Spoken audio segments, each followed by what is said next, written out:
يا ماما دي يابا من المنات، يما اسم الله تبارك المولى يا حبيبتي. أول تعليق لنور غسان زوجة وليد مجداد بعد ولادتها بنتها رايا. نشرت نور مجداد على حسابها الشخصي بعد 6 أيام من ولادتها صورة ليها وهي ماسكة إيد مولودتها رايا، وكتبت نور على الصورة: اللهم اجعلها قرة عين لنا في الدنيا وفي الآخرة.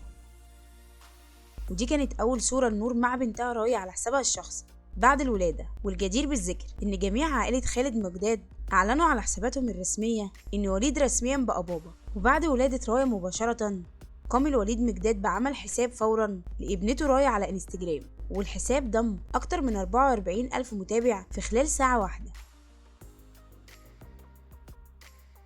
وعدد كبير من مشاهير السوشيال ميديا والجمهور باركوا لعائلة مجداد لوصول رايا بالسلامة. وبكده نكون وصلنا لنهاية الفيديو. ما تنسوش تعملوا لايك للفيديو وتشتركوا في القناة عشان يوصلكوا كل الأخبار الجديدة. أشوفكم في فيديو جديد وخبر جديد.